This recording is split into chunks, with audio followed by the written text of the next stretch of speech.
নমস্কার, আপনারা দেখছেন জেলার 1 number online TV channel Birbhum RC TV. আপনাদের সঙ্গে আমি শুভাশিস। শুরু করছি আজকের সংবাদ। বিস্তারিত সংবাদে যাবার আগে দেখে নেব সংবাদ শিরোনাম। তারাপীঠ ও কঙ্কালীতলাতে প্রসাদ বিতরণী অনুষ্ঠানে জেলা সভাধিপতি। প্রাথমিকের খুদে পড়ুয়াদের নিয়ে সাংস্কৃতিক প্রতিযোগিতা তাঁতিপাড়ায়। 2 দিবসীয় ফুটবল প্রতিযোগিতার শুভ সূচনা খয়রাশোলের কৃষ্ণপুর বড়জোড়ে।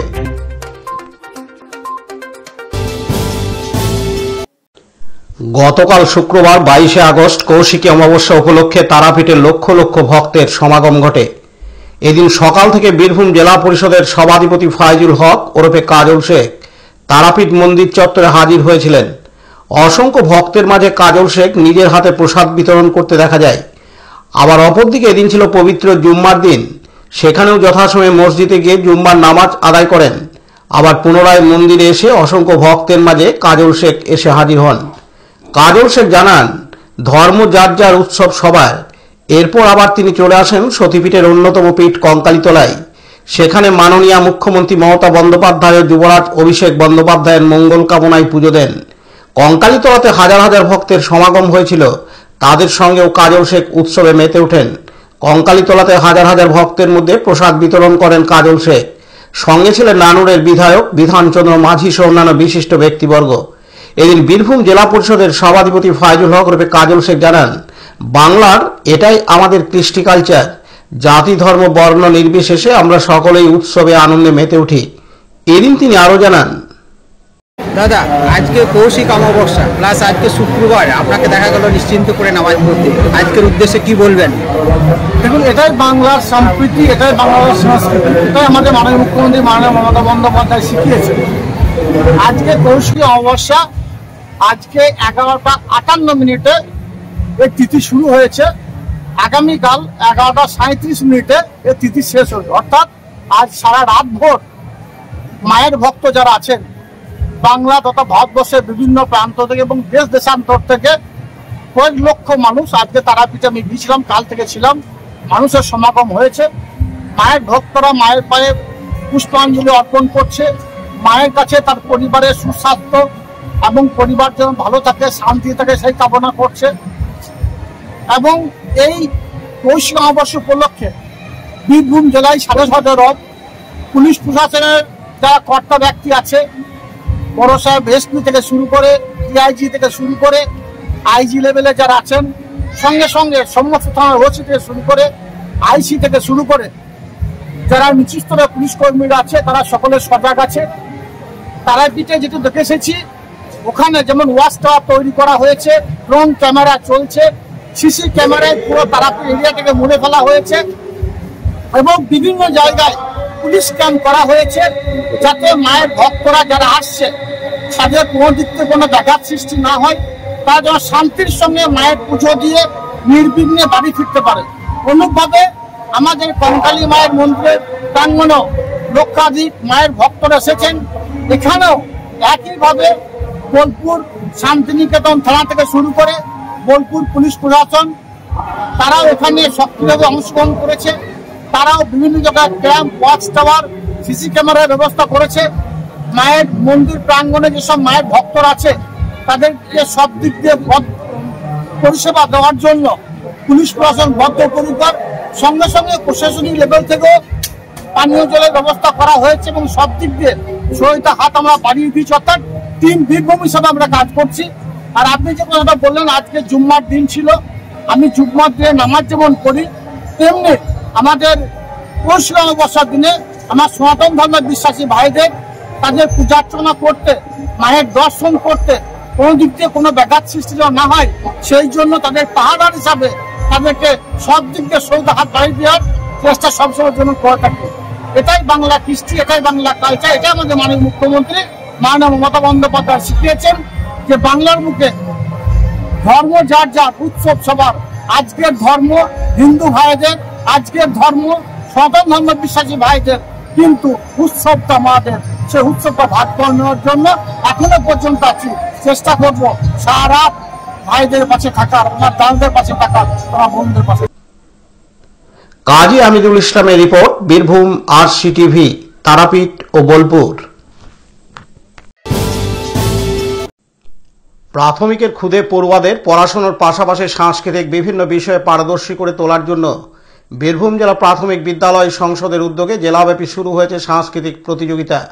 সেই সাংস্কৃতিক প্রতিযোগিতা গতকাল শুক্রবার 22শে আগস্ট আয়োজন করা হয়েছিল বীরভূমের রাজনগর চক্রের তাঁতিপাড়া অঞ্চলের সমস্ত প্রাথমিক ও নিম্ন বুনিয়াদী বিদ্যালয়ের পড়ুয়াদের নিয়ে তাঁতিপাড়া হাটতলা প্রাথমিক বিদ্যালয়ে নাচ, গান, আবৃত্তি, হাতের লেখা, যেমন খুশি তেমন সাজো, ছবি আঁকা সহ বিভিন্ন বিষয়ে রাখা হয়েছিল এই সাংস্কৃতিক প্রতিযোগিতায়। এই সাংস্কৃতিক প্রতিযোগিতাকে ঘিরে উৎসাহ ও উদ্দীপনা লক্ষ্য করা যায় পড়ুয়াদের ও অভিভাবকদের মধ্যে। এদিন তাঁতিপাড়া হাটতলা প্রাথমিক বিদ্যালয়ের প্রধান শিক্ষক জানান, বীরভূম জেলা প্রাথমিক বিদ্যালয় সংসদ পরিচালিত তাঁতিপাড়া অঞ্চলের সমস্ত প্রাথমিক নিম্ন বুনিয়াদী বিদ্যালয়সমূহের সমস্ত শিক্ষার্থীবৃন্দের সাংস্কৃতিক প্রতিযোগিতা 2025 সালের আজ তাঁতিপাড়া অঞ্চলের তাঁতিপাড়া হাটতলা প্রাথমিক বিদ্যালয়ে অনুষ্ঠিত হচ্ছে। আজকের প্রতিযোগিতায় মোট ইভেন্ট হচ্ছে 12টি, ক বিভাগ মিলে আমাদের তাঁতিপাড়া অঞ্চলের 13টি প্রাথমিক ও নিম্ন বুনিয়াদী বিদ্যালয়ের মোট প্রায় 80 জন প্রতিযোগী আজকে প্রতিযোগিতায় অংশগ্রহণ করছে। প্রতিযোগিতার বিভিন্ন বিষয় যেমন খুশি সাজো, হাতের লেখা, গদ্যাংশ থেকে পাঠ, আবৃত্তি, গান, নৃত্য পরিবেশন ইত্যাদি ইত্যাদি। আজকে প্রতিযোগিতায় উপস্থিত আছেন আমাদের চক্রের সমস্ত শিক্ষক, অঞ্চলের সমস্ত শিক্ষক শিক্ষাবৃন্দ, আমাদের অঞ্চলের বিভিন্ন গ্রামের অভিভাবকবৃন্দ। অন্যদিকে অন্যান্য সহ শিক্ষকরা বলেন, একটা নতুন ধরনের লাগছে যে এটাও আর কি মানে অঞ্চল চক্র এবং জেলা ভিত্তিক একটা সাংস্কৃতিক প্রতিযোগিতা আমরা শিশুদের জন্য করতে পারছি এবং প্রত্যন্ত এই গ্রাম এলাকার থেকে যে শিশুরা আসছে তাদেরও বিভিন্ন দিকে প্রতিভার বিকাশের একটা সম্ভাবনা, তাদের বাচ্চাদের শিশুদের মধ্যে যে একটা সুপ্ত তাদের যে চেতনা, তাদের ভাবনা, তাদের যে বিভিন্ন রকম আরও বিভিন্ন কালচারাল ফাংশনের মধ্যে দিয়ে তাদের যে উৎসাহ উদ্দীপনা, এর মাধ্যমে ভবিষ্যতে তারা শুধুমাত্র পড়াশুনো বা খেলাধুলো নয়, তারা সাংস্কৃতিক দিক থেকেও তারা সচেতন হবে, তারা নিজেদেরকে উন্নতি করবে, আমাদের সমাজকেও অনেক কিছু দিতে পারবে। এটা একটা ভালো লাগছে সবারই জন্য। সোমনাথ দে রিপোর্ট, বীরভূম আরসি টিভি, তাঁতিপাড়া। আজ শনিবার 23শে আগস্ট কয়রাসোল ব্লকের কেন্দ্রগড়িয়া অঞ্চলের কৃষ্ণপুর বর্জর সংসদের তৃণমূল কংগ্রেসের পক্ষ থেকে 2 দিবসীয় ফুটবল প্রতিযোগিতার আয়োজন করা হয়। জাতীয় পতাকা উত্তোলনের মাধ্যমে ফুটবল প্রতিযোগিতার শুভ সূচনা হয়। পতাকা উত্তোলনের পরবর্তীতে তৃণমূল কংগ্রেসের নেতা শ্যামল কুমার গায়েন পায়ে বল ঠেলে 2 দিবসীয় ফুটবল প্রতিযোগিতার শুভ সূচনা করেন। 8টি ফুটবল দল নিয়ে খেলা শুরু হয়।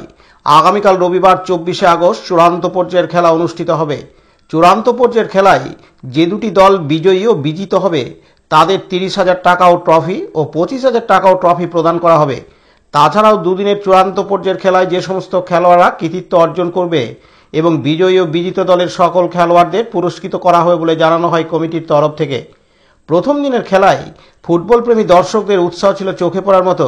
এদিন উপস্থিত ছিলেন খয়রাসোল ব্লক তৃণমূল কংগ্রেসের কোর কমিটির সদস্য তথা আহ্বায়ক শ্যামল কুমার গায়েন, সমাজসেবী গণেশ আচার্য, কেন্দ্রগড়িয়া অঞ্চল তৃণমূল কংগ্রেসের সভাপতি কৈলাস বাউরি, কৃষ্ণপুর সংসদের বুথ সভাপতি রাহুল সূত্রধর, চেয়ারম্যান নির্মল মণ্ডল সহ বিশিষ্টজনেরা, খেলোয়াড়রা এবং ফুটবল প্রেমী দর্শকরা।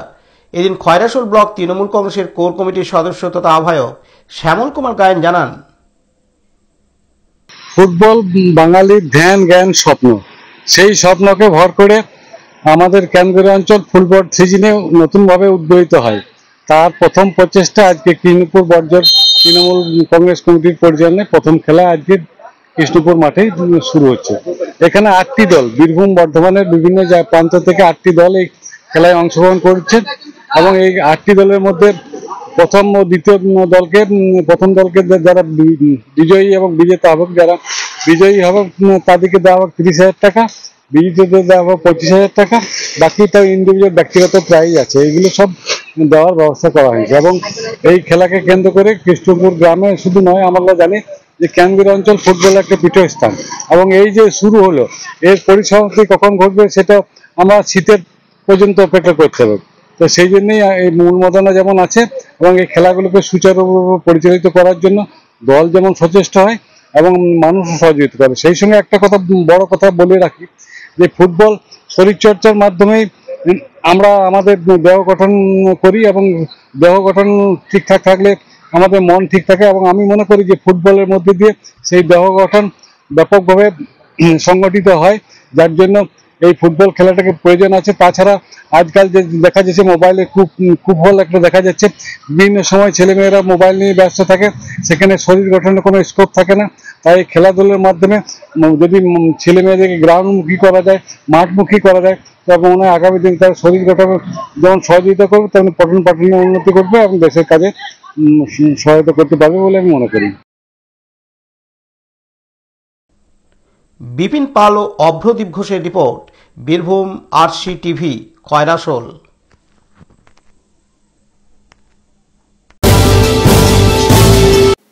আজকের সংবাদ এই পর্যন্ত। পরবর্তী সংবাদের জন্য চোখ রাখুন বীরভূম আরসি টিভির পর্দায়। নমস্কার।